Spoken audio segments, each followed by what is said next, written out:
This year especially has been a very difficult time for our people. So this is our third trip, our third mission, let's call it that. We're missionaries, and it's our third mission to just come into any place and say, tell me, what do you need? We're here to help. And this place is just simply amazing. Ezrat Achim in Beit Shemesh. I have called just a few friends I know that live nearby.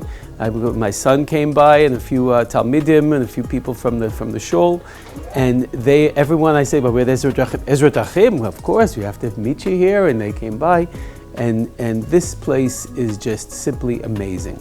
I know everyone knows that this is a land of chesed, but I have hardly ever seen anything on this magnitude and this fame. Everyone I spoke to who lives here, they said, oh, if you're Ezrat Achim, I have to come over. And everyone comes here and speaks about how they've been helped by Ezrat Achim, and this is just an incredible place. Ezrat Achim is a community chesed center in Beit Shemesh. It was founded about 28 years ago by Rav Remy Kopp. Beit Shemesh was a much smaller city in those days, and he saw the need for medical equipment loaning, because there was no Yad Sarah in Beit Shemesh at the time. Wheelchairs, walkers, crutches, whatever someone needed, they needed some sort of medical apparatus that they needed to borrow. And it expanded and expanded, because once he saw that people who were undergoing medical treatment, they needed help with cooking meals or food sometimes. So then they had volunteers. You see now people are going to be bringing food. Today's Thursday. A whole day you'll have people coming in dropping off food. Today it's also for the soldiers or for families who are sick. The rest of my family is inside slicing tomatoes and cucumbers and pickles and making sandwiches for the soldiers. This is really an Eis Lasos. It's a time to be doing for our people. But what I'm told is that even before this Eis Lasos, this was the place to come for chesed. And helping people who are displaced, people from the north. Ezrat Achim is feeding them, as well as feeding people in the community who also need prepared meals. So this is an amazing organization. Everything that is lacking in the community, they fill the gap. So my new good friend Avram Kopp, who's now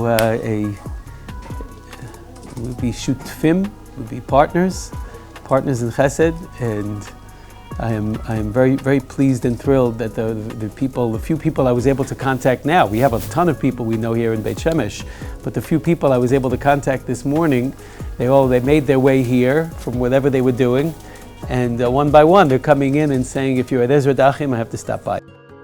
It's really been a real privilege to be here today. Thank you, very, very good. Toda rabba.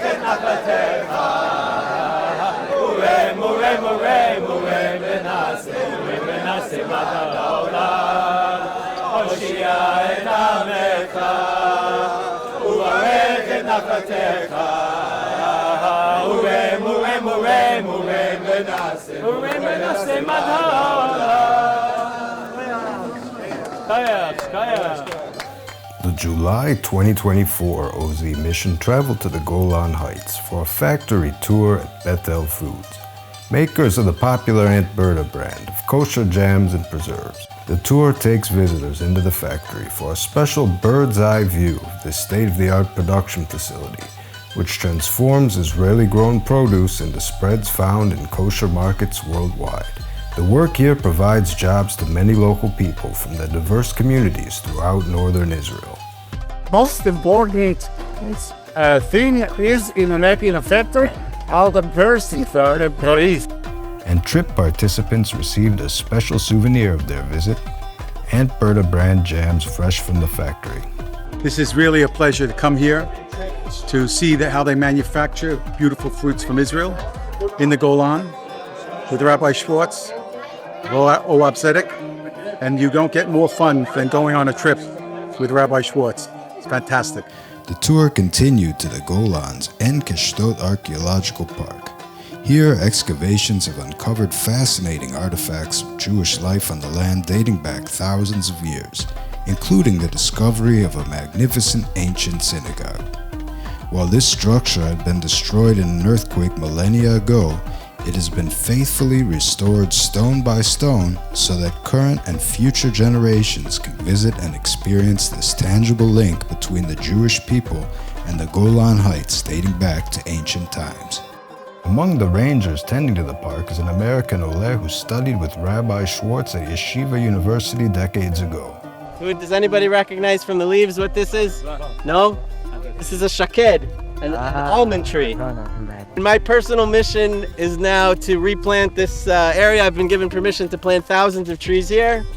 So, Bezrat Hashem, and with your guys' help, you have to come back and plant a lot more trees.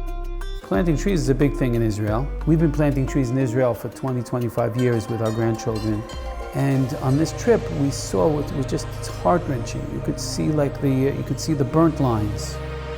And the burnt lines almost went to the Chateau archaeological dig that revealed the 2,000-year-old synagogue. I mean, you know that's the area with the lava rocks, that make for that very rich soil, for that very special taste of wine and fruit up there. But this was something different. This was not 20,000-year-old lava. This is 2-week-old fire from Hezbollah rockets, יימח שמם. הצפון נשרף וזו לא קלישאה. ביומיים האחרונים עלו באש אלפי דונם בגולן ובגליל כתוצאה מירי מלבנון. They heroically, the people living around there just fought the fire back and they pushed it back and you could see the line. And the wind was blowing in the direction of my community in Ator. It would have reached the houses. We stopped it. We were literally smacking down the flames. We stopped the fire. It was an amazing experience. And now we're going to have a chance to replant. They want to destroy, we rebuild. We planted fruit trees just in that area just because that we're going to build that back up. They've Notful Toa to rebuild, to replant. That's what we're going to do. Whatever they do, we're going to build up twice as high. I'd say it'll not just change your life, you'll change a lot of people when you come here, but you're going to ask yourself some years down the line, this was a very tough time for our people, what did I do? So some people will be able to reach into their pockets like a lot of people did, and they made a lot of this possible. And if not everyone is able to get up in the middle of the night and get into an ambulance and pick up someone on Hatzalah. So what we do is, if you can't do that, you support the people who do. I'd like to especially make a shout out to Nechama Rosenberg, who helped with this very important fundraiser. So I'm going to now, can I do this? Yeah. Okay. Amazing. We all know famous Ma'amar Chazal. It's a Mishnah in the Sefer Sanhedrin. If someone saves a life, it's as though they've saved the entire world. So since we have been on this trip, we found many ways to stay and preserve lives. They're tough times, but like I said, we're tougher than the times, and we're soft and we're hard and we're here. You can't. How can you not cry when you're sitting talking to Talia Lavi about the children she has to raise alone, and her husband was killed recently in battle, and we're here to strengthen you. You're here to strengthen us, and that's what we're going to do. So it's a tough time. It's a really tough time for our people. And when things get tough, brothers and sisters get together and they support each other and they hug each other, they give each other the love they need.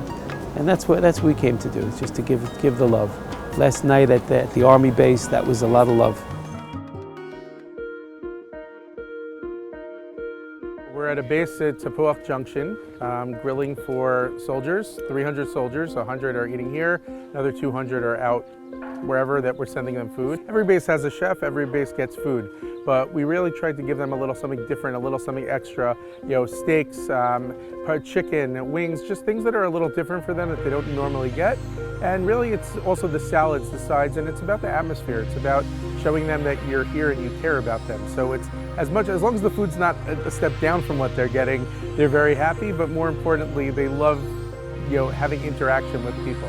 And it's been incredible because not only are people contributing dollars, those same people and others are reaching out saying, I know you're collecting for this base, how can we get involved and help? How can we go to the base and volunteer? All the people here grilling and and doing deliveries and bringing food and things from America, it's just as valuable as dollars. Obviously the money allows us to do more and to grow faster, but you need the volunteers, and we really want to create opportunities for people to volunteer in a way that means something to them and they like. We have a number of times we've done the Feed the Soldiers program and the barbecue.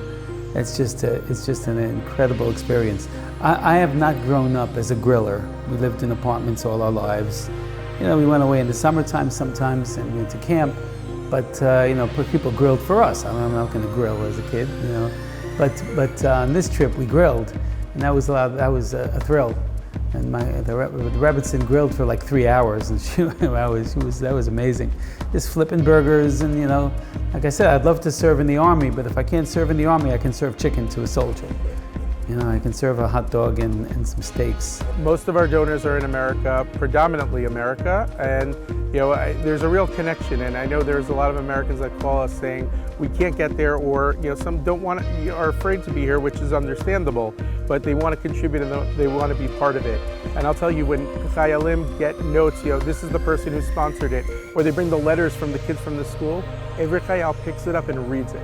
It's not just something going by the wayside. People actually, that connection is real, and people from America can help and come to Israel whenever you can. Because getting involved in Israel, really that connection between American Jewry and Israeli Jewry is so important, more than you could ever imagine, because really, you look at this and you say, oh, what's going on with American Jewry? Maybe everyone should make Aliyah. I'll tell you from being here, when you had that night where Iran shot all those missiles and the American Air Force was part of that. You say Israeli Jews at this point, we cannot live without having a strong Jewish base in America that's also fighting and lobbying with us. So it's one big nation, and wherever we are, we all just work together, and whether we can send stuff back or they can send stuff here, at the end of the day, that's the only way it works if we're all together. And we saw army bases that were just incredibly inspirational. Every kind of Jew with every kind of beard and every kind of, even payas, and every kind of yarmulke, and they're just gathering together to say, this country needs help, and we're going to be there, and we're going to put things right, and we're going to make it safe to live here. So it was such a thrill and such a privilege to do anything to serve people like this. And just give them the sense that there are Jews all around the world that recognize what we're doing and that support us.